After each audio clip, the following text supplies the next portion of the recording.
A paz do Senhor, meus irmãos. Amém. Fui feliz de ver você, meu irmão. Tá bom? Deus abençoe todos os irmãos aqui. Faltou as irmãs, né? A irmã Ana veio ontem teve o culto de Santa Ceia. Hoje o presbítero Jadson está ali na congregação do ministério no Monte Quêmio. O irmão me ligou logo mais cedo, com urgência, e ele foi estar ali atendendo essa agenda e pregar ali no Monte Quêmio, que é bênção de Deus. Amém? Abrimos a nossa Bíblia no segundo livro do profeta Samuel.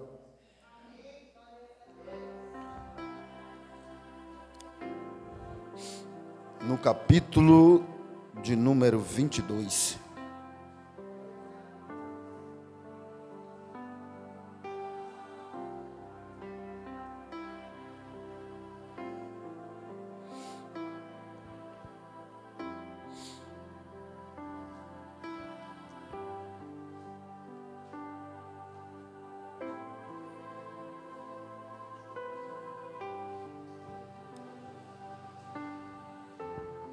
Nós teremos ensaio, não vou me estender na mensagem, vou deixar aí uns 10 minutos para dar tempo. Segundo livro do profeta Samuel, o capítulo de número 22 e o versículo de número 30 ao 35.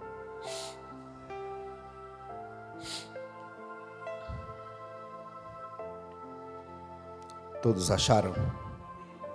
Amém? Está escrito: pois contigo eu desbarato exércitos, com o meu Deus salto muralhas. O caminho de Deus é perfeito, a palavra do Senhor é provada, Ele é escudo para todos os que nele se refugiam. Pois quem é Deus, senão o Senhor? E quem é rochedo, senão o nosso Deus? Deus é a minha fortaleza e a minha força, e Ele perfeitamente desembaraça o meu caminho. Ele deu a meus pés a ligeireza das corças, e me firmou nas minhas alturas. Ele adestrou as minhas mãos para o combate, de sorte que os meus braços vergaram um arco de bronze. Também me deste o escudo do teu livramento, e a tua clemência me engrandeceu. Alangaste sob meus passos o caminho, e os meus pés não vacilaram. Persegui os meus inimigos e os derrotei, e só voltei depois de haver dado cabo deles. Amém? Podem se assentar. Glória a Deus. Este salmo é um cântico de Davi, que ele vai expressar a Deus, primariamente, o seu amor. Se lermos o Salmo de número 18, vamos estar lendo o mesmo texto, o mesmo cântico, visto que Davi também é um dos mais compositores do Inário de Israel, que se compõe em salmo, assim como os filhos de Jedutum, filho de Asaf. Na época em que o rei Davi, ele vai compor esse hino a Deus, foi um tempo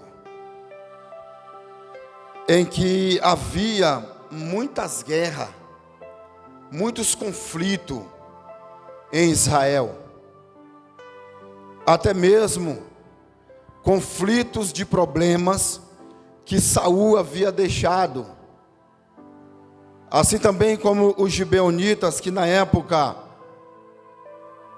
de Josué,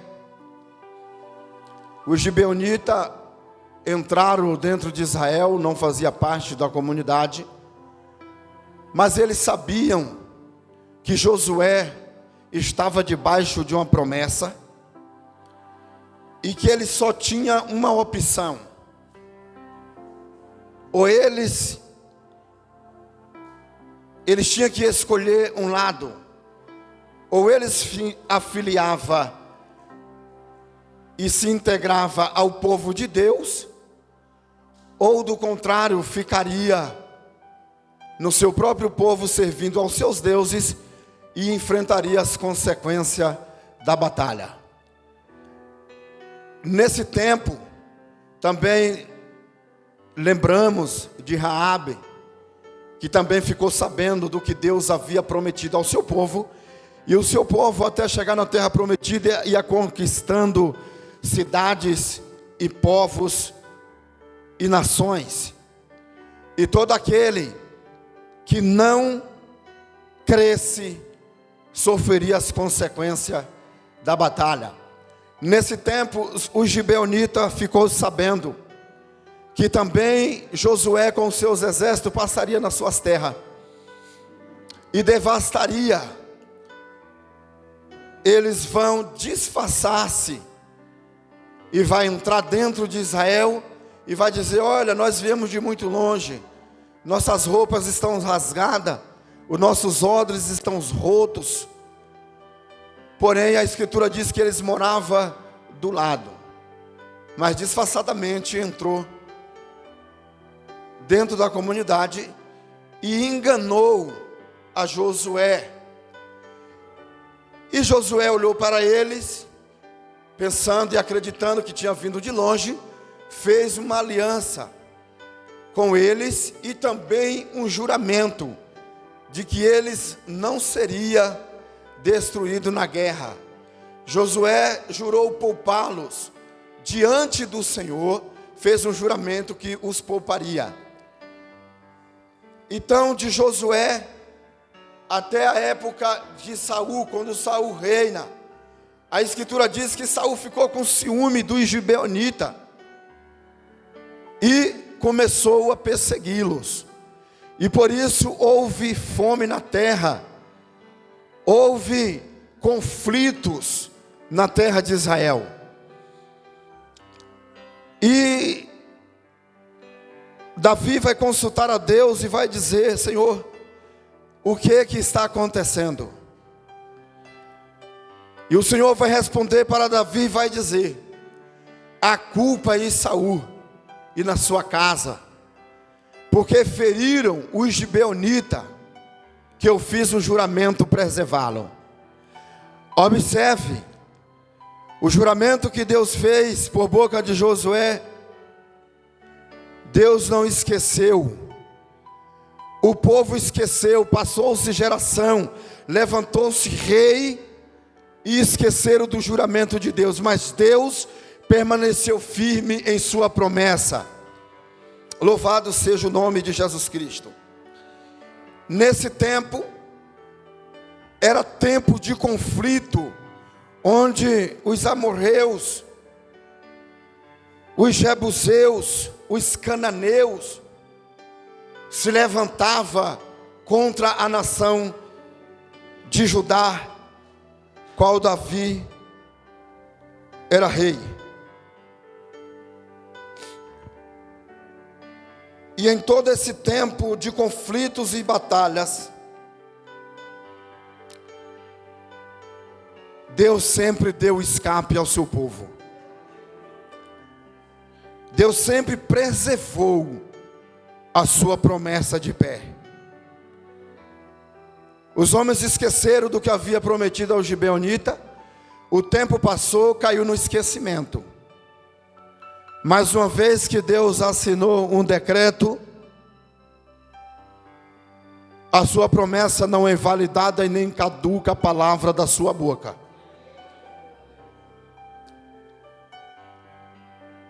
E nesse tempo que havia guerras e conflitos, Davi reinava dentro de Israel e ainda consertava algumas coisas que Saul deixou desalinhado. E a reforma traz consigo os seus conflitos. O viver o novo ou a novidade de Deus requer uma remoção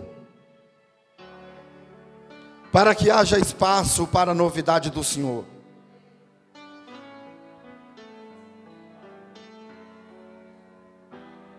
No tempo em que Deus deu a vitória a Davi diante dos gigantes, pois não só havia Golias, havia descendentes de gigante. E quando se fala de gigantes, está no plural porque eram muitos. Eram muitos.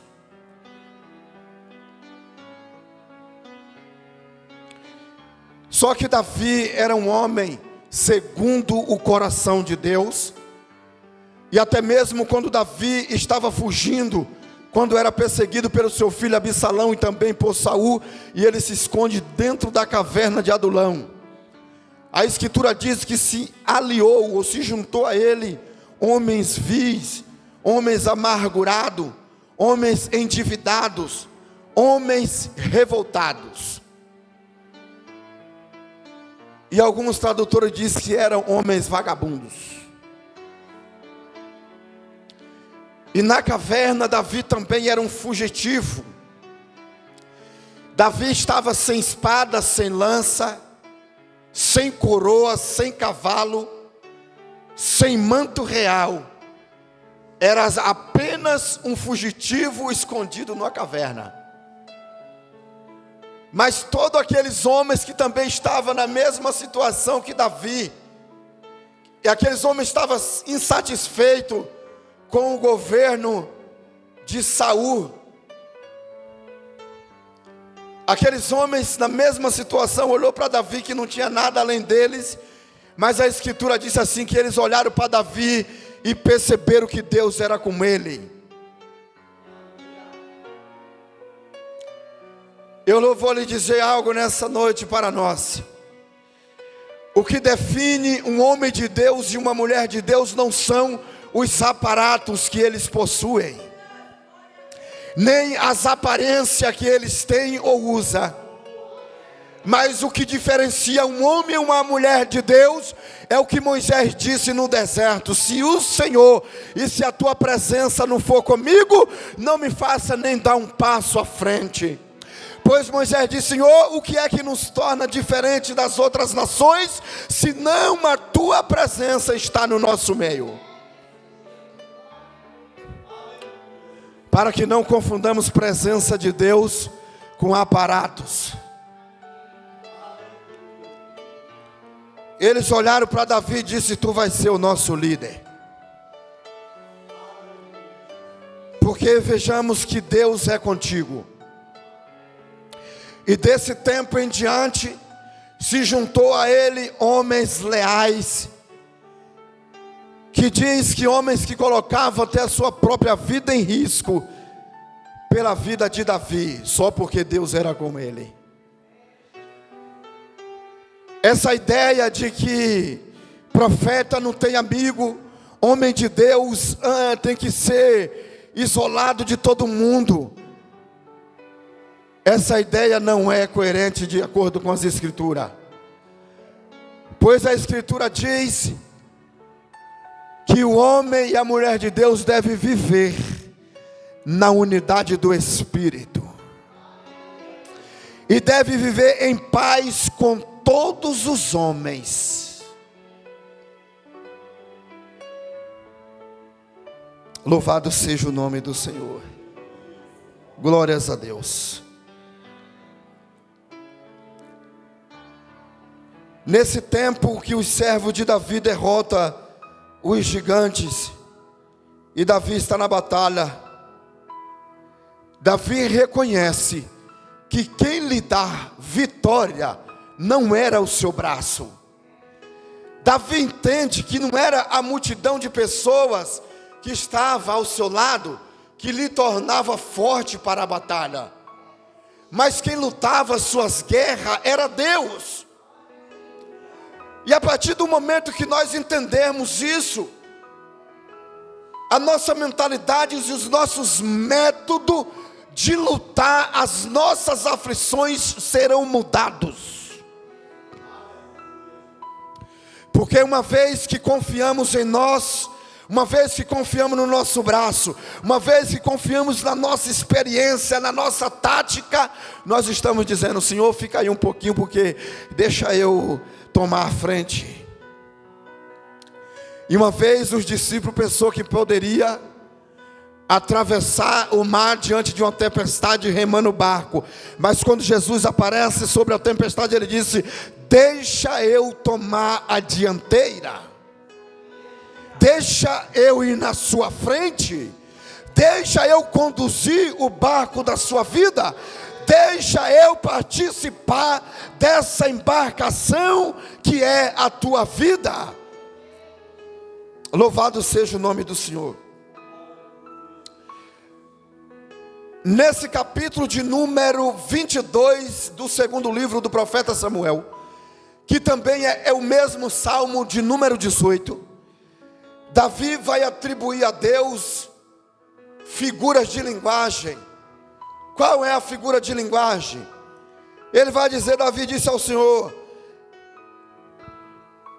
o cântico no dia em que o Senhor livrou ele dos seus inimigos e das mãos de Saul. Ele disse: eu te amo, Senhor.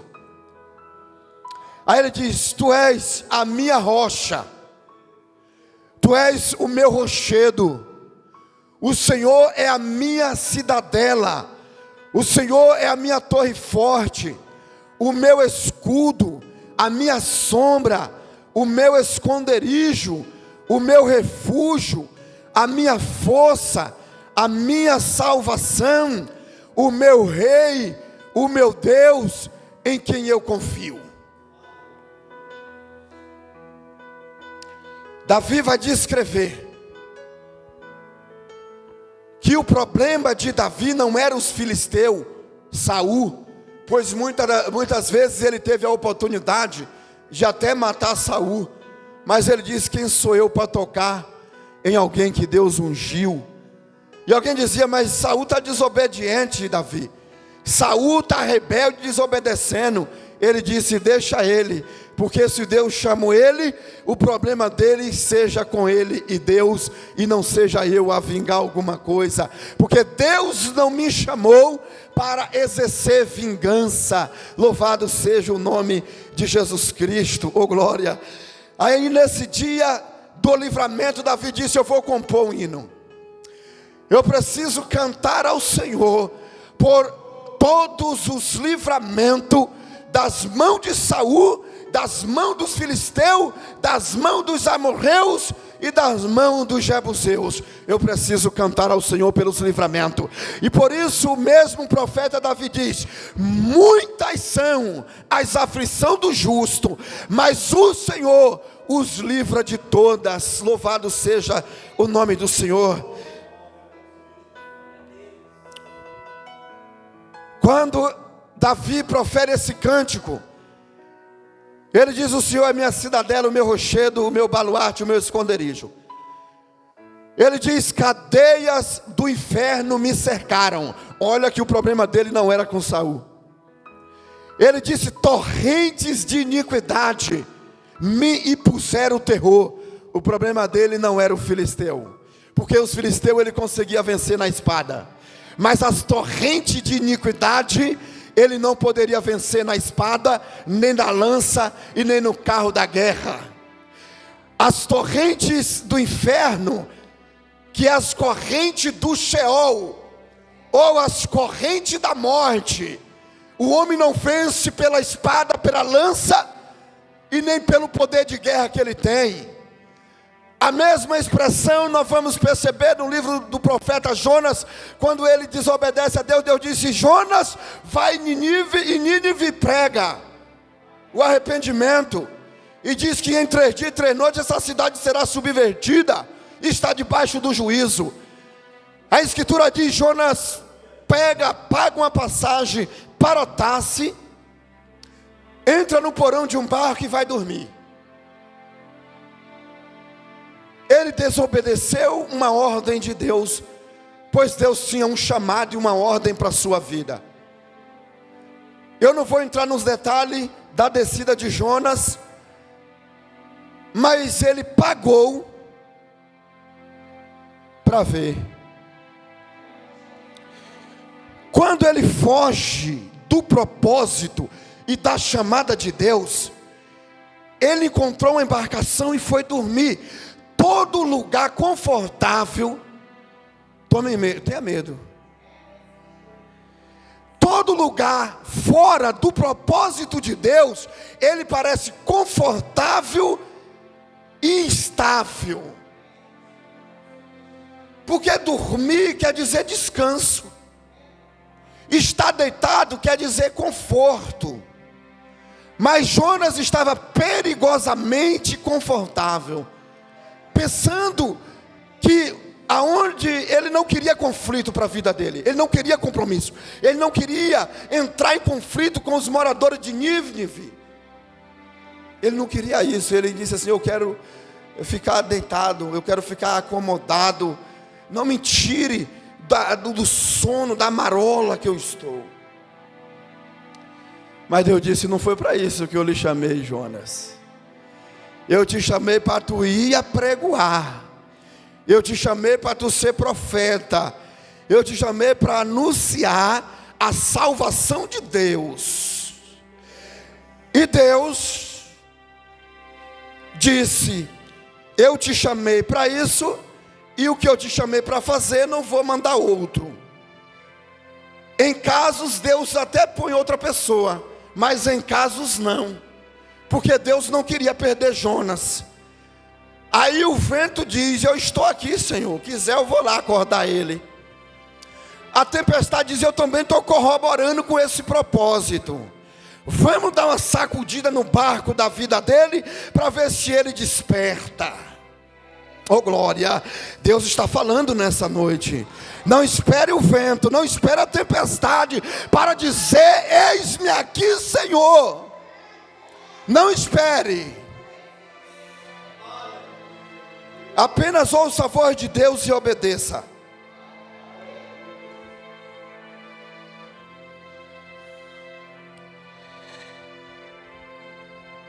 O medo de Davi não era filisteu, nem amorreu, nem jebuseu, porque era apenas homens.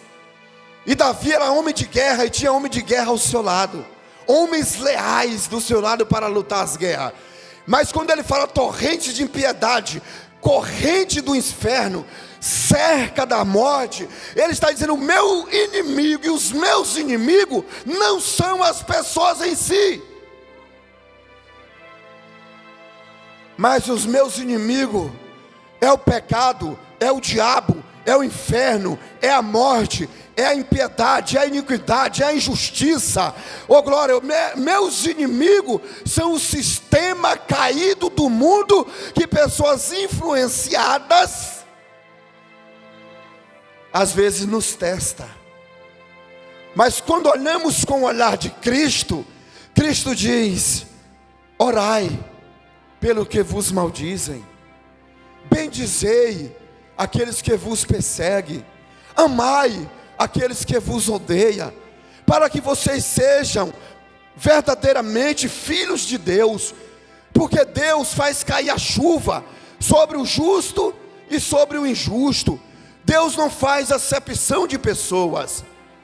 Oh glória, percebemos o cântico de Davi, que os seus inimigos era além de onde os seus olhos poderiam perceber. E quando esses inimigos nos cercam, Davi disse: eu não vou vencer pela espada. Os meus guerreiros não vão dar conta da morte, não vai dar conta do inferno, não vai dar conta das torrentes de impiedade que está me cercando. Não. Ele disse: nesta hora eu fiquei em angústia. E ele disse: passei a clamar ao Senhor. Eu passei a clamar ao Senhor, e quando eu passei a clamar ao Senhor, o meu clamor subiu até o céu e penetrou os seus ouvidos. E quando o Senhor ouviu a minha oração, aí ele diz: os alicerces do céu tremeu. Os alicerces do céu tremeu, das suas narinas saiu um fogo devorador, da sua boca saiu brasas flamejantes, e ele montou nas asas de um querubim e voou, e a terra tremeu, e sobre os seus pés havia densas nuvens de trevas. Davi está dizendo: quando eu clamei a Deus, ele não foi omisso à minha oração. O céu se moveu, a terra tremeu, a milícia dos céus entrou em ação e disse: vamos agir, porque tem um servo que está em grande aflição. Aí Deus disse: desçamos e vamos pelejar essa guerra. Oh glória, louvado seja o nome do Senhor nessa noite.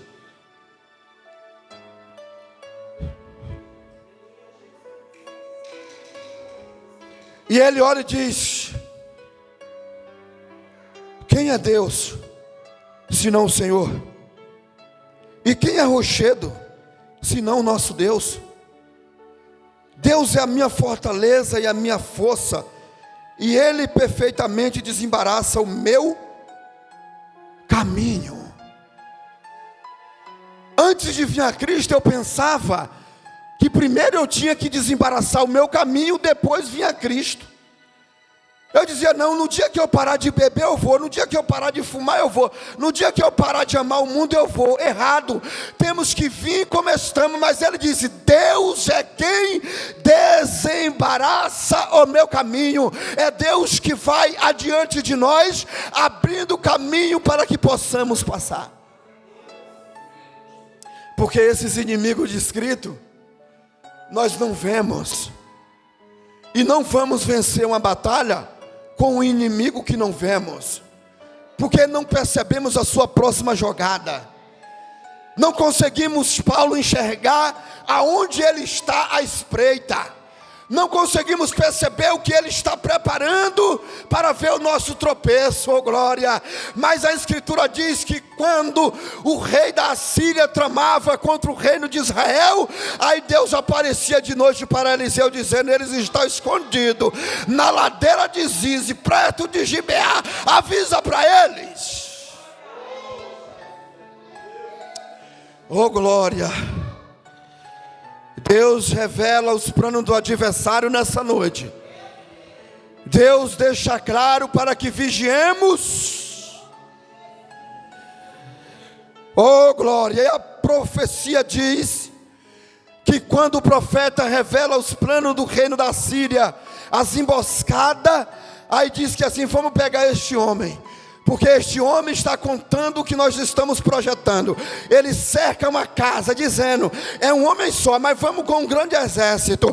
Mas quando ele cerca a casa, Eliseu acorda pela manhã, e alguém diz assim, o servo dele sai na rua e diz: Eliseu, e agora o que vamos fazer? A casa está cercada.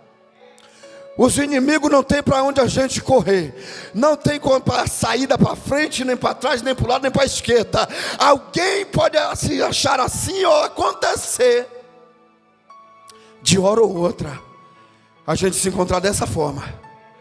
Eu não tenho o que fazer. Para onde eu vou? O que eu faço? Qual decisão tomar? Eu não tenho força, no meu braço não vai, já falei, não resolve. Jesus, e agora? Aí o profeta diz assim: deixa eu orar. E ele coloca a mão nos olhos do menino e diz assim: Senhor, abre os olhos dele para que ele veja. E quando Deus abre os olhos do moço, ele olha e diz assim: olha assim.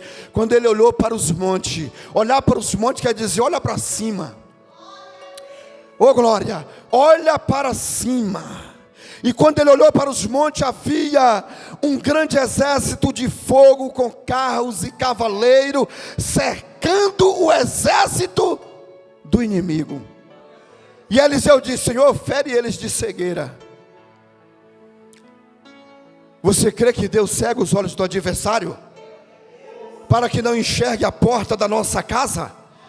Você crê que Deus hoje, oh glória, cega os olhos do inimigo, para que não, oh Deus poderoso, lance uma seta, um dardo inflamado contra a nossa mente, contra o nosso coração?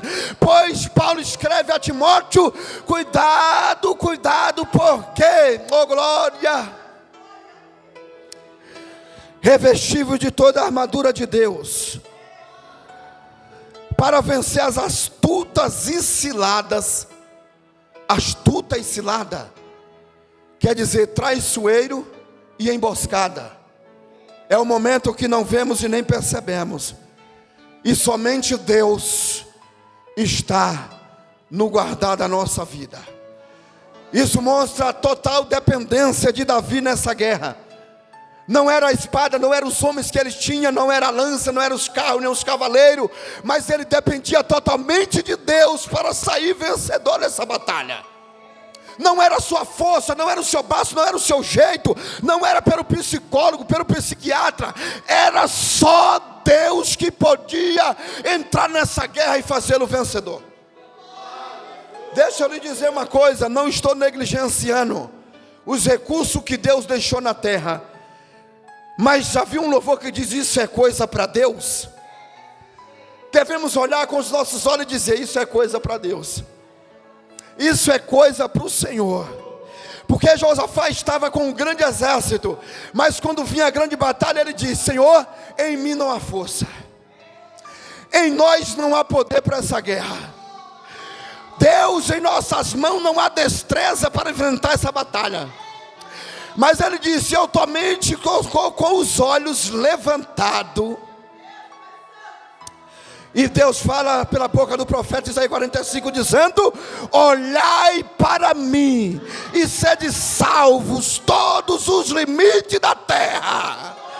Ei, enquanto alguém está olhando o erro de fulano, o erro de Beltrano, o erro da internet, aquela igreja isso, aquele irmão, Deus diz assim, ó: olhai para mim. Oh glória, diz o Senhor nessa noite: olhai para o Senhor e sejam salvos todos os limites da terra. Oh glória, louvado seja o nome do Senhor. Glórias ao nome de Jesus. Deus disse: acaso alguma coisa maravilhosa demais para mim, por acaso? Tem alguma coisa aí, meu irmão, aqui tem, você diz assim: isso aqui é impossível. Porque ele diz: o que é impossível aos homens, todavia para Deus é possível. Oh glória, louvado seja o nome do Senhor. E Davi continua cantando e dizendo, eu vou encerrar no versículo chave, porque o tempo não nos permite. Ele deu a meus pés a ligeireza das costas, e me firmou nas minhas alturas. Ele adestrou as minhas mãos para o combate, de sorte que os meus braços vergaram um arco de bronze. Davi está expressando acerca de dois órgãos do corpo, que nós não lembramos muito deles, pois acordamos todos os dias e é comum para a gente, porque é normal, até porque somos um ser humano, e tem muita coisa que temos que nos preocupar, e esquecemos de duas partes do nosso corpo, de dar graças a Deus de termos. Lembrando da esposa de Jacó, quando teve o seu filho Judá, ela disse: ó Senhor, eu te dou graças. Ela agradeceu por algo que parece comum às mulheres, que é apenas ter um filho. E tem coisas para nós que parece tão comum, que nós esquecemos de agradecer a Deus.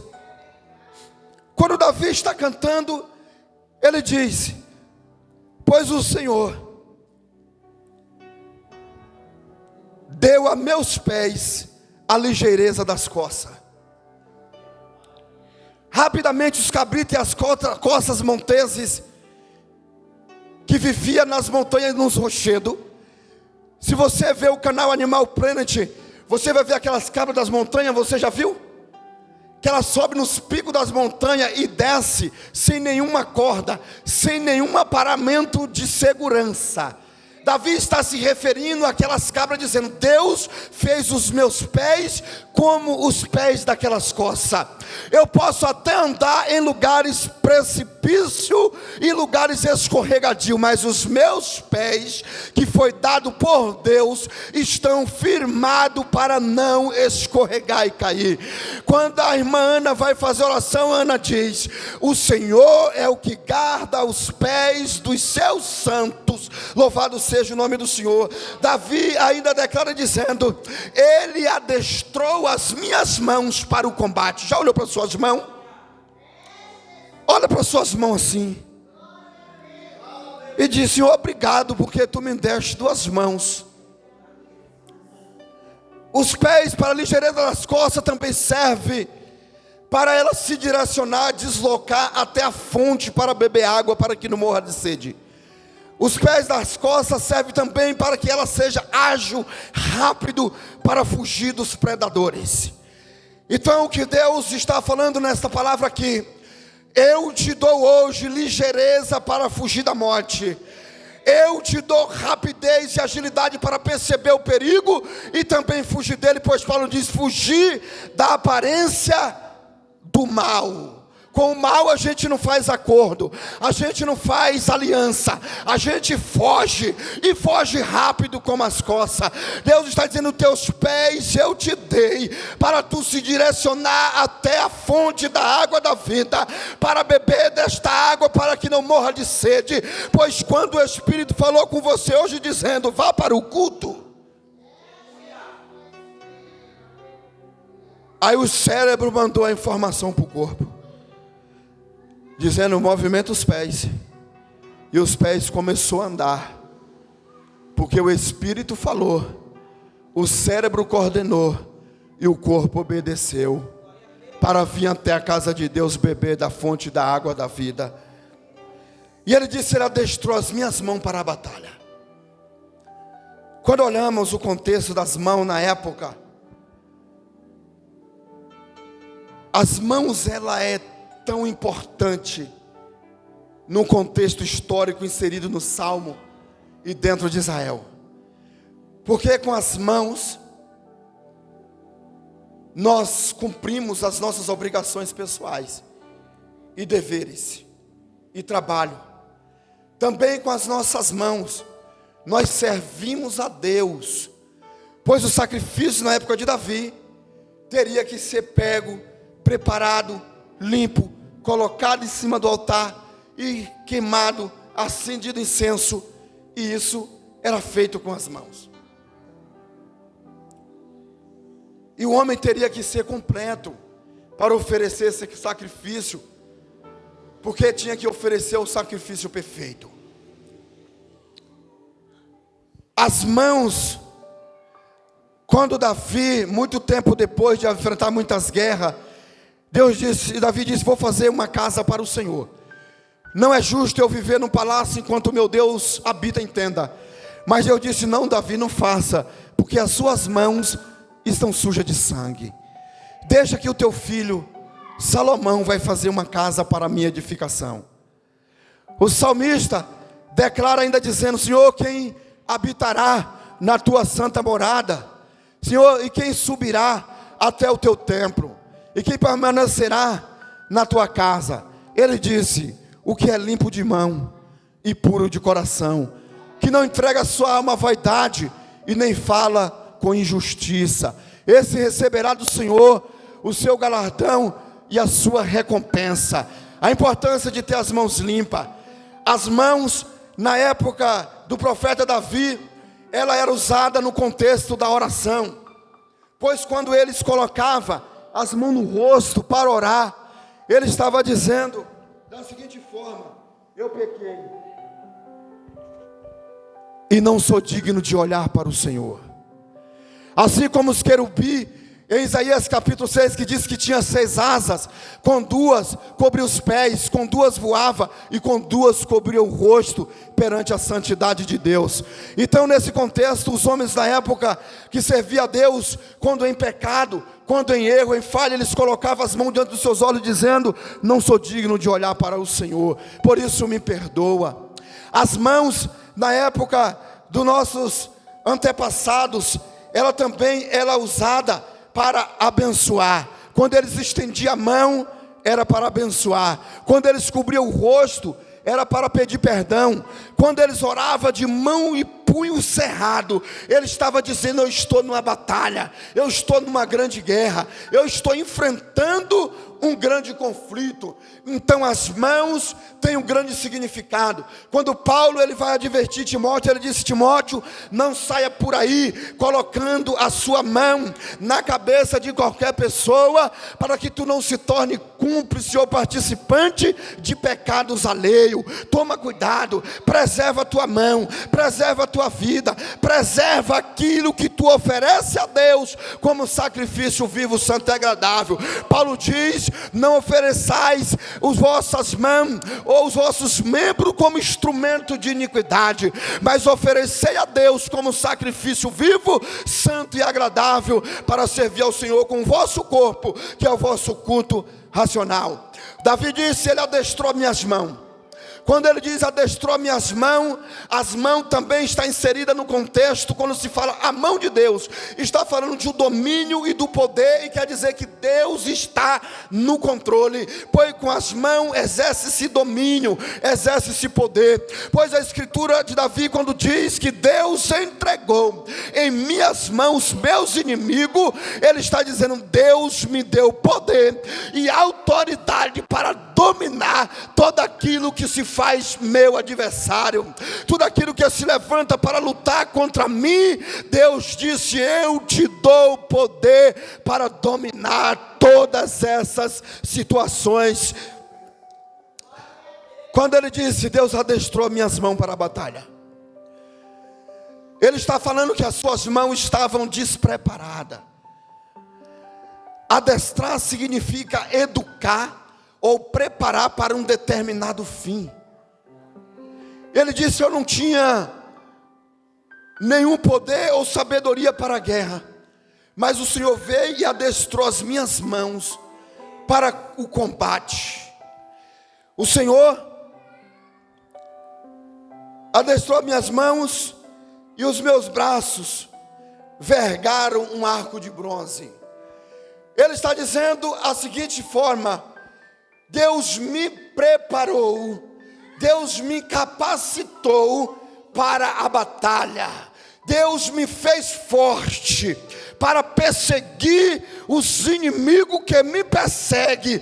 E ele disse: eu verguei um arco de bronze e eu os persegui até que os venci. Só voltei da guerra quando eu obtive a vitória, porque Deus me deu capacitação para lutar. Deixa eu lhe dizer nessa noite: Deus te concede poder para vencer tudo aquilo que diz ou que declara, ou até mesmo as suas aflições que diz não vai dar certo. Tu não consegue não. Muitos já tentaram, outros tentaram, mas não deu certo. Às vezes a voz da nossa própria consciência diz: há quanto tempo tu vem lutando por essa causa aí e nada ainda? Tu acha que Deus está te ouvindo? Quantas vezes tu é afligido, tenta mudar de vida, tenta sair de uma situação, e quando se vê já está nela de novo. Mas essa noite o Senhor disse, por boca do profeta Davi e pelo Espírito: eu te dou destreza. Destreza é poder e capacidade, oh glória, para o combate, para vencer os seus conflitos, os seus temores, para vencer as suas lutas e as suas guerras. Deus está dizendo: eu estou te preparando, mas não quero você acomodado, eu quero você lutando.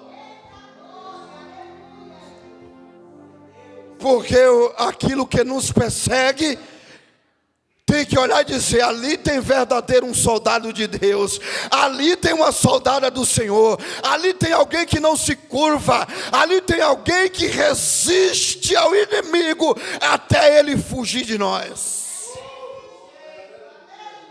Levante a sua mão, por gentileza. Meu Pai, em nome de Jesus Cristo, adestra as nossas mãos para o combate, Senhor. Fortalece os nossos braços, Senhor da glória, para não recuar diante da peleja, para não retroceder diante da tempestade, para não vergar ou se curvar, mas, ó Deus amado, se levantar para agir, Senhor, para usar as ferramentas que o Senhor nos concedeu, a tua espada do Espírito, que não é arma de defesa, mas é arma de ataque. Quando ele diz: eu persegui os meus inimigos, ele disse: eu tomei a iniciativa primeiro, eu catei a minha arma de guerra e fui para cima deles e os desbaratei, porque o Senhor adestrou minhas mãos para o combate, porque o meu Deus me preparou, não para ser vencido, mas para ser vencedor.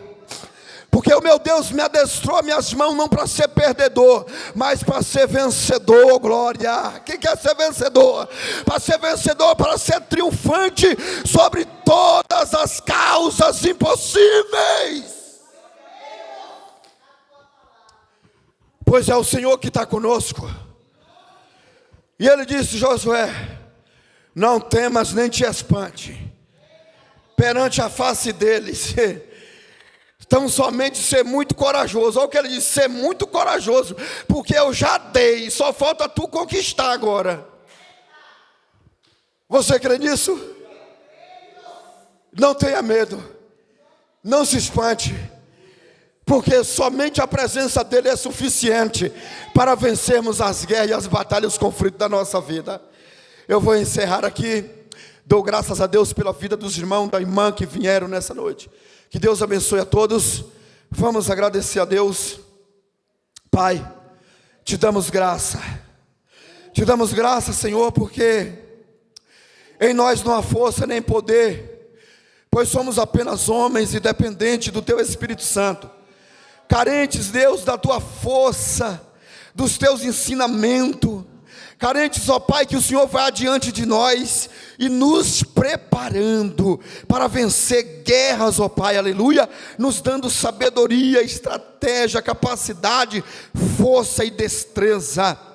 Em nome de Jesus, prepara a tua igreja, prepara os teus filhos, as tuas filhas, o teu povo, Senhor, para saber lidar com causas impossíveis nessa noite, para saber lutar os seus conflitos e os seus dilemas, seja na família, seja pessoal, no trabalho, conflito interno, ó Deus, no casamento, na vida financeira. Ó Senhor, quando o Senhor capacita, é para dominar todas as áreas, em nome de Jesus Cristo, para a glória de Deus o Pai.